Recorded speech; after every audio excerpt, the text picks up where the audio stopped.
Dear learners, اب ہم task number 3 کی طرف جاتے ہیں جو کہ ایکسیڈنٹ رپورٹنگ کی طرف ہے. اس میں وہ یہ کہتا ہے کہ کامنٹ کریں جو سیلز سپروائزر تھا اس کی اپروچ کیسی تھی رپورٹ کرنے کے بارے میں اپریٹس ایکسیڈنٹ کی حوالے سے. تو جنرلی اس سے ہمیں یہ پتہ چلتا ہے کہ جو سیلز سپروائزر تھا اس کی ایک نیگیٹو اپروچ تھی رپورٹنگ کے حوالے سے. ایز وہ کس طرح سے نیگیٹو رپورٹنگ تھی، وہ بالکل بھی کنسرنڈ نہیں تھا، اس کی نیگیٹو اپروچ تھی. اس ریفرنس سے اب ہم نے سارے پوائنٹس لکھنے ہیں. سب سے پہلے آپ نے یہ بتانا ہے کہ سیلز ریپرزینٹیٹیو کی نیگیٹو اپروچ تھی towards accident reporting in terms of the apparatus, جس میں سب سے پہلے تو اس کی جو اسٹیٹمنٹ تھی وہ یہ تھی کہ پریونٹڈ دی امبیرسمنٹ آف دی اپرینٹس، اور اپروچ ایسی تھی کہ اس نے اس کا ایکسیڈنٹ کو ہائڈ کر دیا، جیسے کہ اس کے لیے ایکشنز لینا ضروری ہی نہیں ہے. نیگیٹو بیہیویئر اس نے شو کیا. اس کے علاوہ اس کی اپروچ یہ تھی کہ جیسے کہ اس ایکسیڈنٹ کو چیک کرنے کی ضرورت ہی نہیں ہے، جیسے کہ اس ایکسیڈنٹ کے لیے کسی کو کال کرنے کی ضرورت ہی نہیں ہے، جیسے کہ یہ جو ایکسیڈنٹ ہے اس کے لیے انویسٹیگیشن کی ضرورت نہیں ہے. ایک چیز آپ کو ہمیشہ یاد رہنی چاہیے کہ ایکسیڈنٹ ہو، انسیڈنٹ ہو، نیئر مس ہو، میجر ہو، مائنر ہو، میڈیم ہو، اس کا جو بھی لیول ہو وہ ایکسیڈنٹ رپورٹ ہونا چاہیے. لیکن جو سیلز ریپرزینٹیٹیو تھا اس نے بادر ہی نہیں کیا کہ یہ ایکسیڈنٹ اس کو انویسٹیگیشن کی ضرورت ہے، یا اس ایکسیڈنٹ کی وجہ سے مزید جو ہے جنریٹ ہو سکتے ہیں، فیوچر میں حادثے ہو سکتے ہیں. کوئی بھی ادارہ، کوئی بھی جگہ جہاں پر اگر ایک ایکسیڈنٹ ہو رہا ہے اٹ مینس کہ وہاں پہ بے شمار نیئر مسز ہو رہے ہیں. یعنی کہ اس نے بادر ہی نہیں کیا کہ جب اس کا یہ ہینڈ رسک انجری ہوئی، اس کو فریکچر ہوا، تو اس نے یہ سمجھا کہ اس کو یہ لگا کہ شاید اس انجری سے کوئی فرق نہیں پڑتا یا فیوچر میں ایسی ری اکرنسز نہیں ہو سکتی، اس لیے اس نے اس کو بہت ہی لائٹ لیا، اور بلکہ انفیکٹ جو اپرینٹس جو تھا اس کو جھوٹ بولنے کو بھی کہہ دیا کہ تم بائک سے گرنے کا کہہ دینا. اس نے سمجھا کہ جیسے کہ اس سے کوئی لیسنز ہمیں لرن نہیں ہوں گی. اس کی نیگیٹو اپروچ تھی جس کی وجہ سے اس نے اس کو مزید رپورٹ نہیں کیا. مزید اس نے یہ بھی سمجھا کہ اس سے کوئی مزید کانسیکوینسز نہیں نکل سکتے، اس لیے اس نے رپورٹ نہیں کیا. اس نے سمجھا کہ اس کے لیے کوئی اپروپریٹ اس کے لیے رپورٹنگ کی ضرورت نہیں ہے، اس لیے اس نے اس کو رپورٹ ہی نہیں کیا. تو میں یہاں تک سمجھتی ہوں کہ جو سیلز ریپرزینٹیٹیو تھا وہ لیسٹ بادر تھا اس طرح کے ایکسیڈنٹ سے. اس کو لگتا تھا کہ جیسے کہ یہ ایکسیڈنٹس نارمل چیز ہیں اور اس طرح کے ایکسیڈنٹس ہوتے رہتے ہیں، اس لیے ان کو رپورٹ اگر نہ بھی کیا جائے تو اس سے فرق نہیں پڑتا. اور اس کے علاوہ اپرینٹس جو ہوتے ہیں وہ ورک پلیس پہ ایز اے اسٹوڈنٹ کام کر رہے ہوتے ہیں، چیزوں کو شاگردگی میں سمجھنے کے لیے بیٹھے ہوتے ہیں، تو اس نے اپنے اس ورکر کے لیے بادر ہی نہیں کیا. تو اس سے ہمیں یہ پتہ چلا کہ یہ جو سیلز سپروائزر کا جو ایٹیٹیوڈ تھا اس کا انتہائی نیگیٹو بیہیویئر تھا، اور اس کا نیگیٹو اپروچ تھی ٹورڈ سیفٹی کلچر، جس کی وجہ سے اس نے رپورٹنگ کو بادر ہی نہیں کیا. حالانکہ جب ہم یہ پڑھتے ہیں، رسک اسیسمنٹ پڑھتے ہیں، تو اس میں رپورٹنگ تک بات ختم نہیں ہو جاتی. اس کے بعد ہم نے رسک اسیسمنٹ بھی کرنی ہوتی ہے، ریویو بھی کرنا ہوتا ہے دوبارہ سے. یعنی کہ اس نے یہ چیز امپورٹنس ہی نہیں سمجھی کہ اس پر مزید کام کیا جا سکتا ہے. اس نے نہ ہی اپنی آرگنائزیشن کے رولز اینڈ ریگولیشنز کو بادر کیا، نہ اس نے لا کے رولز اینڈ ریگولیشنز کو بادر کیا، اینڈ موسٹ امپورٹنٹلی اس نے مورل obligation ہی نہیں دکھائی، مورل ڈیوٹی ہی فلفل نہیں کی کہ اس کے ساتھ حادثہ ہوا ہے تو اس کے ساتھ کوئی کرٹسی دکھا دے، یا اس کو ہاسپٹل میں جا کے وزٹ کر لے، یا اس کا خرچہ اٹھا لے، یا اس کو فائنینشلی سپورٹ کر دے. اس نے کسی قسم کی بادر ہونا شو ہی نہیں کیا.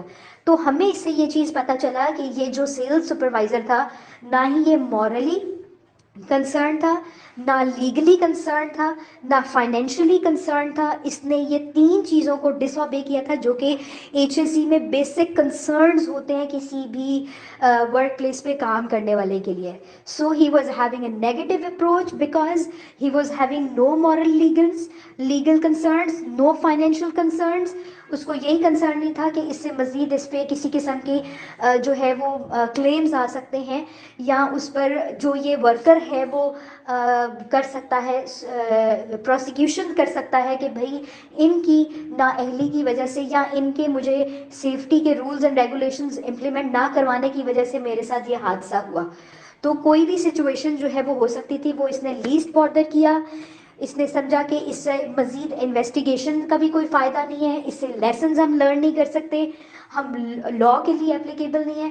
ان شارٹ اس نے نیگیٹو اپروچ کے ساتھ ساتھ یہ جو 3 پوائنٹس میں نے میجر ہائی لائٹ کیا ان کو آپ ہائی لائٹ کر کے اس پہ مزید تبصرہ بھی کر سکتے ہیں. اگر آپ کے ذہن میں اور بھی کوئی پوائنٹس آ رہے ہیں اور وہ بھی لکھیں. میں جو آپ کو پوائنٹس بتا رہی ہوں آپ کو اس لیے بتا رہی ہوں تاکہ آپ ان کو صرف انہی کو فالو نہ کریں بلکہ اپنے ذہن میں مزید پوائنٹس بھی جنریٹ کریں. تو یہ جو تھا پارٹ نمبر اے تھا کوشچن نمبر 3 کا. اب ٹاسک نمبر 3 کا جو پارٹ نمبر بی ہے اس میں وہ یہ کہتا ہے کہ اپرینٹس جو تھا اس کو ایکسیڈنٹ کس طرح سے رپورٹ کرنا چاہیے تھا، کس طرح سے ایکسیڈنٹ کو رپورٹ کرنا چاہیے تھا. اس کے لیے میں آپ کو ریکویسٹ کروں گی کہ آپ بی واش کی کتاب کو لیں، اس پروسیجر کو دیکھیں. جب بھی کوئی ایکسیڈنٹ ہوتا ہے تو اس کو چاہیے کہ وہ اپنے سپروائزر کو رپورٹ کرے. اگر سپروائزر نہیں سن رہا تو اس سے جو نیکسٹ لیول کا پرسن ہے اس کو رپورٹ کرے، یعنی کہ فرسٹ آف آل اپنی ہیرارکی کو فالو کرے. پھر لاگ کرے ایکسیڈنٹ کو، یعنی کہ جو فارمز وغیرہ ایک آرگنائزیشن کے ہوتے ہیں ان کو فل کرے اور اپنی ایک شیٹ بنائیں، ایک فائل بنائیں جس کے اندر date, time, location, type of hazard,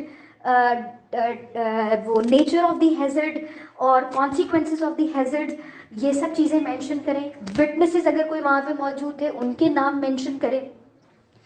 پھر اس کے بعد جو ہے وہ اس ریٹن فارم کو کمیونیکیٹ کرے.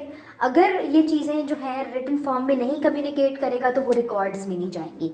تو پروسیجر یہی ہوتا ہے کہ اپرینٹس کو اس سچویشن میں چاہیے تھا کہ وہ کال کرتا سیلز پرسن کو ایز وہ وٹنس بھی کر رہا تھا. اگر وہ اس کو یہ کہہ بھی رہا تھا کہ یہ بات تمہارے اور میرے بیچ میں it is only because of you, اور یہ چیزیں وہ کہہ بھی رہا تھا، تو تب بھی اپرینٹس کو چاہیے تھا کہ اس کو نگیٹ کرتا اور اس کو کہتا کہ تم نے لا کو ڈس اوبے کیا ہے، تم نے اپنے کمپنی کے رولز کو ڈس اوبے کیا ہے.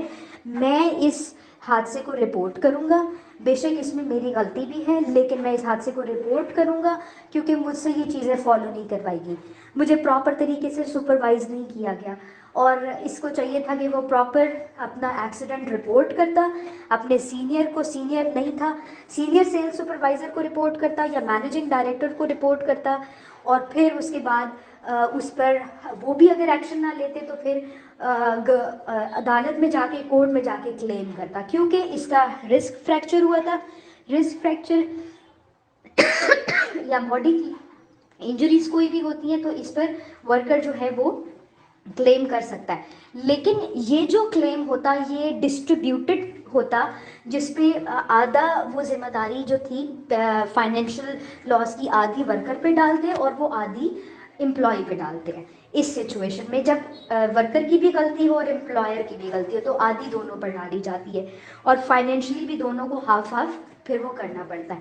تو اس طرح سے اس کو پراپر پروسیجر استعمال کرنا چاہیے تھا. پروسیجر یہی تھا کہ وہ رپورٹ کرتا، کمیونیکیٹ کرتا، رائٹ ڈاؤن کرتا، فارم فل کرتا جس میں ساری ڈیٹیلز، نام، date, address, time, location, type of hazard, nature of hazard اور ہر چیز وہاں پر مینشن کرتا. ایون یہاں تک کہ اگر اس طرح کے پہلے بھی کوئی ایکسیڈنٹس ہوئے ہوں تو وہ بھی اس میں مینشن کرتا اور وہ فردر رپورٹ کرتا.